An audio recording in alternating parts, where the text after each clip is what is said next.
시청자 여러분 안녕하십니까? 추석 연휴 잘 보내고 계십니까? 과거에 더도 덜도 없이 한가위만 같아라 이런 이야기가 있었습니다. 그래서 애든 어른이든 추석 명절이나 이럴 때는 잠시라도 그냥 세상을 잊고 잘 먹고 가족, 친지, 지인들과 어울리면서 즐겁게 보낼 수 있는 시간이다. 이래서 제가 어릴 때만 해도 추석에 명절 대열이 굉장했습니다. 그래서 한국인에게는 1년에 2번 있는 추석이나 설이 결국은 인생에서 일종의 축제, 그래서 한 번쯤 터닝 포인트를 만드는 기간이다, 이렇게 느껴졌습니다. 그때는 다 죽도록 열심히 일했습니다.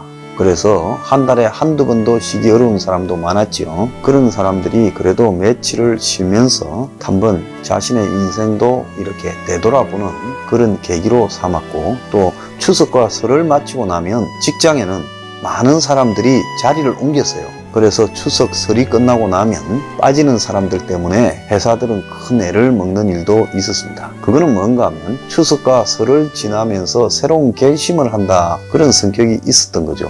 자, 그런데 그 이후에 이제 추석이라는 거, 설이라고 하는 명절은 해외로 놀러 가거나 막연하게 돈이 많이 들어가는 어른들에게는 귀찮은 계절처럼 인식되는데요. 그런데 우리가 이번에 추석에서는 매우 유심히 고민해 봐야 될 일이 있습니다. 자, 97년의 IMF보다도 더 심하고 또 2008년의 금융위기보다도 더 심한 경제적인 퍼펙트 스토럼, 완전한 폭풍이 지금 우리 뒤에 다가오고 있습니다. 이건 제 이야기뿐만 아니라 많은 사람들이 내년 1월 올 연말쯤에 한국 경제가 그야말로 최악의 상황에 접어들기 시작해서 내년 내내 굉장히 어려울 거라고 예측하고 있습니다. 나타나는 여러 지표들이 그것을 보여주고 있죠. 문가리 정권에서 OECD 그래도 어려운 중에서도 1위 했다 어쨌다, 그거 아무 필요가 없는 겁니다. 경제는 여러분의 가게가 지금 문을 닫을 지경이 되고 여러분의 아들이 직장에서 쫓겨놓으면 그게 바로 어려운 겁니다. 그 수치니 통계가 조작되는 부분은 아무 의미가 없는 거예요. 그런 측면에서 자영업을 종사하는 분들이 한국에 한 1000만 명이 넘을 건데요. 직원으로 있거나 자영업을 하시는 분들이 계시거나요. 그분들이 가장 잘할 거라고 봅니다. 단군 이래 최대의 불황이다라는 이야기가 그냥 나오는 게 아니겠죠. 자, 그런데 대체로 오늘 말하고자 하는 키포인트도 여기에 있습니다. 사람들은 관성의 법칙이 있습니다. 이 관성의 법칙이 뭐냐? 물체는 가던 길을 계속 가는 성향이 있고 서 있던 거는 계속 서 있으려고 하는 성향이 있다는 거죠. 그런데 방향을 바꾸려면 작은 고무보트가 방향을 바꾸는 거는 금방 한 30cm 앞으로 가서 턴해도 됩니다. 그런데 항공모함이 방향을 바꾸려면 한 10km는 가야 턴이 될 겁니다. 유조선도 마찬가지죠. 한 5km는 가야 턴이 될 거예요. 자, 이거는 뭔가 하면 인생의 무게가 많이 쌓여 올수록 턴이 거의 어렵다는 이야기를 의미하는 겁니다. 그러니까 물리학에서 쓰이는 관성의 법칙이 인생에도 마찬가지로 쓰여질 수 있다는 거죠.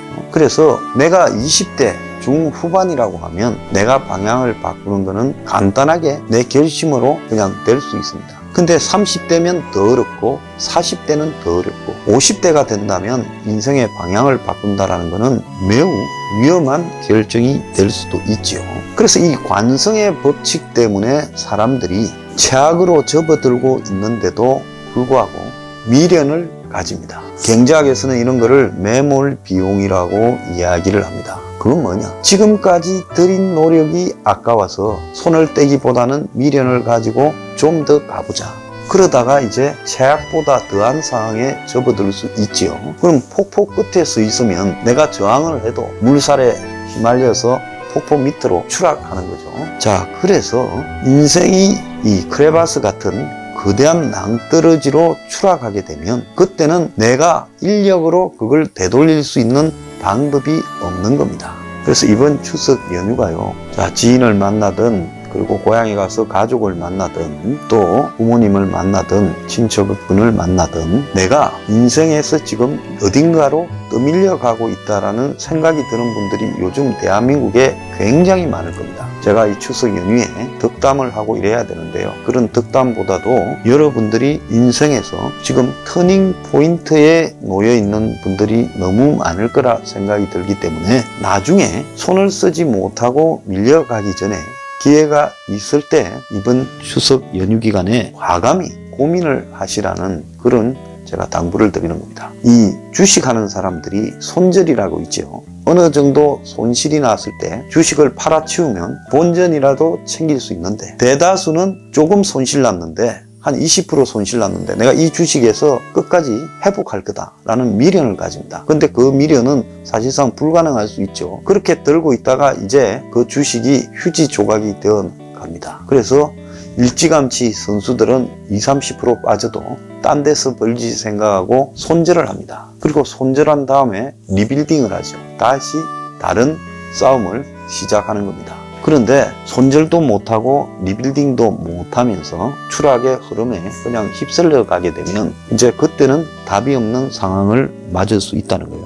자, 그런데 내가 관성의 법칙에 따라 밀려가지 않으려면, 터닝을 하려면, 옆으로 방향을 틀려고 하면 그때는 내 생각의 변화, 가치관의 변화가 있어야 됩니다. 그래서 정리하고 틀고 남은 거라도 챙기는데, 사실은 그런 거를 하려고 하면 그 자체가 모든 사람 입장에서는 엄청나게 싫은 일입니다. 내가 어쨌거나 남들이 봐서, 예를 들자면 한 100평짜리 식당을 해서 사장이라 불리고 주변에 어깨에 힘을 주고 사는데, 이거를 정리한다면 주변에서 나보고 망했다고 하지 않을까. 자, 그리고 이걸 정리하면 여기 있는 직원들은 다 어떡하나, 또 여기에 있는 수많은 시설은 다 어떻게 하나, 권리금은 어떻게 하나, 이런 고민에 이제 빠지게 되겠죠. 제가 예를 들어서 하는 겁니다. 그러면 그런 귀찮은 일을 하기보다는 대다수의 사람은요, 아마 90%는 좀 더 가보자, 좋아지겠지라고 하는 막연한 그런 기대와 선택을 택하게 됩니다. 대다수가 그래요.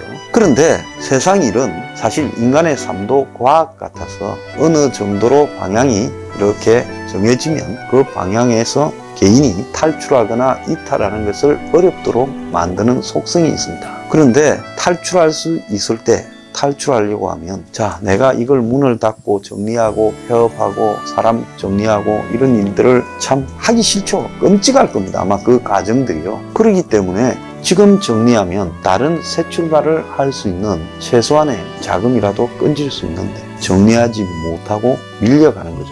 이것은 자영업을 두고 하는 이야기가 아닙니다. 회사를 하는 분도 마찬가지고요. 중소기업이나 간에 수공업 이런 일을 하는 분들, 또 마찬가지로 내가 공무원 시험을 하는데 공시생인데 노량진에 지금 7번 떨어졌어요. 8번째는 될까 말까 고민하는 분도 똑같은 위치에 놓여 있는 부분이라고 봅니다.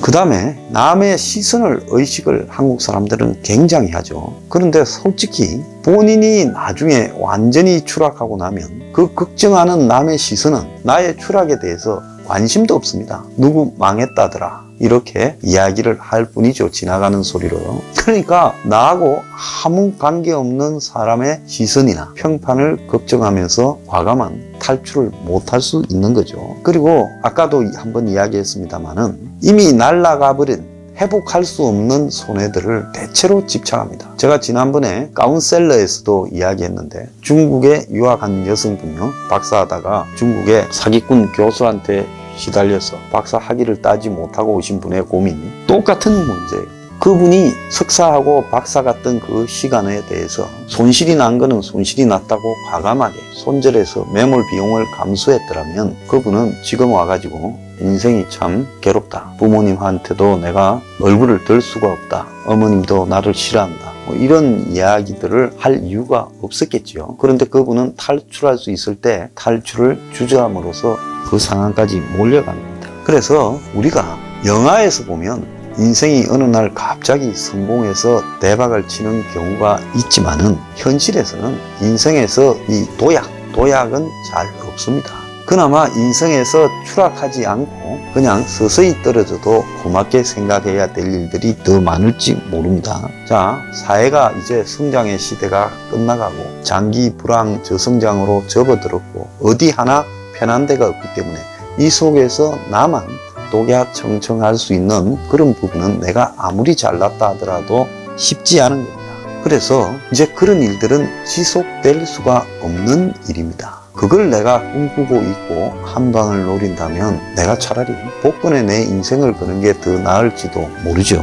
그래서 이 추석 연휴라는 기간에 고민이 있으면 부모님이나 친척분이나 또 지인들과 가감하게 상의하고 또 그들의 평가까지도 들어보면서 관성의 법칙에서 탈출하는 그런 노력과 훈련을 이번 추석에 할 필요가 있다라고 생각이 듭니다. 물론 잘 나가고 걱정 없다, 제 말이 좀 우스운 분들은 그럴 필요가 전혀 없겠지요. 그렇지만은 저는 추석이 고통스럽고 고민스럽고 걱정이 끊이지 않고 뭔가 마음속에 엉어리로 남아있는 분들도 우리 사회에 지금 굉장히 많은 현실이기 때문에 그런 분들에게 추석이 자기 인생의 변화와 탈출의 계기를 만들어야 된다. 또 여기서요 그냥 흘려보내버리고 또 일상으로 돌아와가지고 그냥 내몰려가는 인생의 흐름에 그대로 또 타고 간다면 그 다음에는 자신이 할 수 있는 일은 내년 설쯤에는 내가 선택할 수 있는 일은 거의 없이 터지는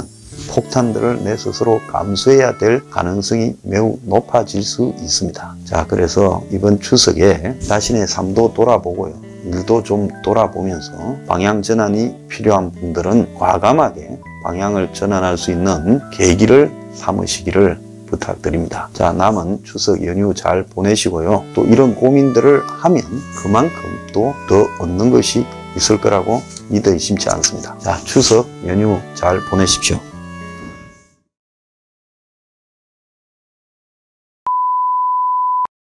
이거 아까 뭐 이런 거 있지 않았나? 지저분한 거. 그런 건 이제 됐습니다, 소장님. 어느 대충 한 어느 뭐 더 디테일에 박사라며. 브이로그처럼 찍을 거예요. 시청자 여러분, 그리고 앵그리블루 여러분, 또 미래인연구소 회원 여러분, 추석에 여러 가지로 상황이 좀 어렵다 하더라도 추석만큼은 시름을 놓고 즐거운 추석을 보내시기를 제가 기원합니다. 자, 추석 끝나고 또 우리 만납시다. 바이바이.